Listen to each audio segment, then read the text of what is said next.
Always. Always. This is why I love traveling in Indonesia the most, because it doesn't matter where I go. People will always offer to help me. Mereka antar saya ke polsek, di mana saya tunggu mobil berikutnya.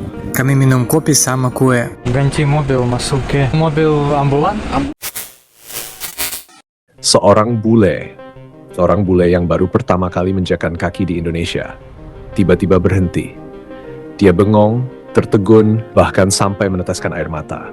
Kenapa? Karena dari detik pertama dia merasakan sesuatu yang asing, tapi sekaligus begitu hangat. Senyuman orang-orang di jalan, sapaan tulus, tangan yang ringan memberi bantuan, hal-hal kecil yang mungkin bagi kita terasa biasa saja, tapi bagi mereka, itu luar biasa. Pertanyaannya, kenapa bule bisa sampai segitu kagumnya dengan kebaikan orang Indonesia? Bayangkan, seorang turis asing yang tersesat di gang sempit kota Yogyakarta. Tanpa ia minta, seorang bapak-bapak berhenti dari motornya, lalu menawarkan diri untuk menunjukkan jalan. Atau seorang ibu di pasar yang melihat bule kebingungan menawar harga, lalu dengan sabar menjelaskan, tanpa sedikit pun memanfaatkan kesempatan. Di Bali, di Jakarta, di pedalaman Sumatera, cerita serupa berulang. Seakan-akan Indonesia punya satu kekuatan rahasia, kekuatan yang tak terlihat, tapi bisa langsung dirasakan, kebaikan hati. Dan yang bikin bule semakin terkejut, kebaikan itu datang bukan hanya sekali-sekali, bukan hanya untuk formalitas, tapi melekat di kehidupan sehari-hari kita. Inilah wajah asli budaya kita, gotong royong, menolong tanpa pamrih, membantu tanpa perhitungan. Bagi kita, menolong itu bukan kewajiban, melainkan kebiasaan. Kebiasaan yang sudah mendarah daging. Mbak bule lagi mual dan pusing di mobil. Orang lokal yang tahu langsung ngide buat bantu kerokan. Awalnya Mbak bule nggak percaya. Tapi habis digoresin uang sama minyak angin bisa lebih plong. You can just have the okay. It works. Okay. Mbak bule pun menikmati pengobatan tradisional ini meski nggak ada bukti medisnya. Is it work? Yeah, it's working. Bule uji kebaikan Bapak Pemulung Indonesia ini. Bule yang dikenal dengan nama Mister Terima Kasih memutuskan untuk menguji kebaikan masyarakat Bali di daerah tempat pembuangan akhir. Dia mendatangi seorang bapak dan menceritakan bahwa dia kehilangan uang, lalu meminta Rp10.000 untuk makan. Siapa sangka, bapak itu mengeluarkan uang Rp100.000 dan menyuruh bule tersebut untuk membagi dua uang itu. Sekali. Bagi aja. Hah? Bagi aja. Boleh? Saya setengah. Boleh? Iya, silakan. Ya? Iya. Terharu dengan kebaikan dan ketulusan hati bapak tersebut, Mister Terima Kasih memberi uang sebanyak Rp1 juta. Mister Terima Kasih. Dari kisah ini ternyata masih banyak orang Indonesia memiliki hati yang besar dan kebaikan yang luar biasa, bahkan dalam kondisi yang sulit sekalipun. I love traveling in Indonesia the most, because it doesn't matter where I go. People will always offer to help me. Here in Indonesia, Uh-huh. you met a lot of people, right? So Banyak. when you need something, you need help. Are they really helpful to you? Always. Always. This is why I love traveling in Indonesia the most, because it doesn't matter where I go. People will always offer to help me. Yeah. And again, here I come to Padang, I want to make a video about Ramadan, and I only ask a few people, and right away everybody is, oh yeah, we can help you with this and this and this. Lalu apa dampaknya? Para bule ini, yang awalnya hanya datang sebagai turis, berubah. Mereka bukan hanya menikmati pantai, gunung, atau kuliner kita, tapi mereka jatuh cinta pada manusia Indonesia. Bayangkan seorang bule yang sakit di desa kecil.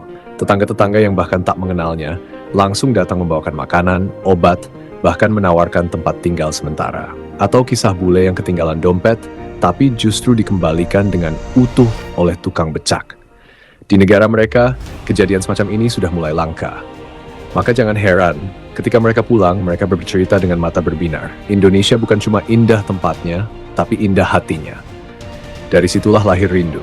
Rindu pada tawa orang-orang kita, rindu pada keramahan yang tulus, rindu pada suasana hangat yang tak bisa mereka beli dengan uang. Dan inilah alasan kenapa banyak bule betah, bahkan memilih menetap di negeri kita. Kalau Indonesia, saya dijual numpang mobil. Polisi bantu saya numpang mobil. Mereka antar saya ke polsek, di mana saya tunggu mobil berikutnya. Kami minum kopi sama kue. Ganti mobil, masuk ke mobil ambulan. I still can't believe Indonesia's hospitality. We're in the workshop repairing the car. Mama, Calambu, namanya got calambu. Kalau Puyun. ini nggak suka, ini cobain. Ini pisang bolen ya. Apa namanya? Pisang bolen. Pisang Bolen. kolan. Ha-ha. That's not a warung. That's just a very kind lady in the workshop.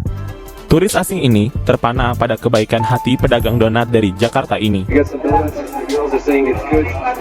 Satu donut. Yeah. Okay. Has donut left. It's gonna be just for us. They're making it right here. So a lot more coming. I guess we're gonna be the last one. Berapa harganya? 4? Harga Indonesia. Oh yeah. I just gave him Korean one. No? Okay. They gave it for me for free. I didn't have any money because for some reason I only have Korean won. So terima kasih. What wonderful people. They gave me the donut for free. Kalau kita tarik lebih jauh, apa makna semua ini? Di dunia yang semakin individualis, Indonesia justru menunjukkan wajah berbeda, bahwa kemajuan bukan hanya soal gedung tinggi atau teknologi canggih, tapi juga soal bagaimana manusia memperlakukan sesamanya. Kebaikan orang Indonesia jadi semacam diplomasi tanpa kata-kata, tanpa perlu pidato panjang, tanpa perlu propaganda. Orang asing sudah bisa merasakan sendiri, inilah Indonesia. Dan bayangkan dampaknya, satu senyuman tulus dari seorang pedagang kaki lima bisa lebih kuat daripada iklan pariwisata miliaran rupiah. Satu tindakan menolong tanpa pamrih bisa lebih berkesan daripada 1000 slogan. Inilah identitas bangsa kita. Bahwa Indonesia adalah rumah bukan hanya bagi warganya, tapi bagi siapapun yang datang dengan hati terbuka. Viral, ibu-ibu pemobil ajak 2 bule nginap di rumahnya karena mereka tampak kebingungan. Cause right, road very dangerous. Yes. You can stay in my home, and then tomorrow you can go. Really? Yeah, sure. Diketahui ternyata 2 bule asal Jerman itu diturunkan Grab di pinggir jalan, sebab mereka mau pergi ke tempat lain. Karena tempat yang mereka tuju masih jauh dan sebentar lagi malam dan nanti bahaya buat mereka. Jadi ibu-ibu ini pun ajak 2 bule itu nginap di rumahnya. There, very near. Okay. Let's come on. Go inside. Yeah, sure. Why not? Sontak 2 bule itu pun langsung mau dan langsung senang. This is my neighbor's spring. They say I want give for them peanut. Setelah berlibur di Bali, suami istri berwarga negara Inggris tapi keturunan Asia ini akhirnya memutuskan pergi ke Jakarta untuk jalan-jalan di sana. Mereka juga memboyong pengasuh anak-anaknya yang asal Bali ini untuk ikut bersama mereka ke Jakarta. Dan saat jalan-jalan di Jakarta, mereka sangat terbantu karena selain menjadi pengasuh anak-anaknya, si ibu juga merangkap sebagai penerjemah yang fasih berbahasa Inggris. Tapi sayang, mereka ternyata belum familiar dengan transportasi umum kota Jakarta. Ini terbukti ketika mereka menaiki angkutan umum Transjakarta. Ketika akan turun, ternyata pembayarannya menggunakan kartu, sedangkan mereka tidak memilikinya. Si bapak sesama penumpang ini kemudian menunjukkan kartu yang dimaksud, lalu kemudian berkata, "Jangan khawatir, jika kalian tidak punya kartu, kami akan bantu." Lalu, saat mobilnya berhenti, disinilah mereka kemudian merasakan bagaimana baiknya sebenarnya orang Indonesia itu. Karena saat mencoba membayar menggunakan uang cash, ternyata si bapak sudah membayarkan untuk mereka menggunakan kartunya tanpa meminta uang pengganti. Si bapak bahkan terus menemani mereka untuk membeli kartu, karena setelah ini, mereka akan melanjutkan perjalanannya menggunakan kereta. Dan saat sudah berada di dalam kereta, wanita Inggris ini kembali takjub dengan sikap seorang wanita yang mungkin jarang dia temui di negaranya. Karena saat di dalam, ternyata hanya si kecil yang mendapat tempat duduk, sedangkan yang lain tidak. Tapi tiba-tiba, wanita yang duduk di sebelah si kecil kemudian berdiri sambil berkata, "Ayo duduklah, temanilah anakmu." Jadi kembali ke pertanyaan awal, kenapa bule bisa begitu kagum pada kebaikan orang Indonesia? Karena kebaikan itu nyata, karena senyuman itu tulus, karena keramahan itu bukan basa-basi. Dan justru hal-hal sederhana itulah yang membuat Indonesia begitu istimewa di mata dunia.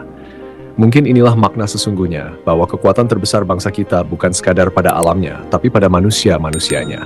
Kita yang menjaga warisan kebaikan itu. Kita yang menjadikan Indonesia selalu dirindukan. Akar Rasa, dan ini cerita dunia yang belum tentu kamu lihat, tapi bisa kamu dengar. Sampai ketemu di suara selanjutnya. Stay curious and dengerin dunia lewat Akar Rasa. Silakan tulis di kolom komentar, apakah kamu juga pernah merasakan kehangatan kebaikan orang Indonesia?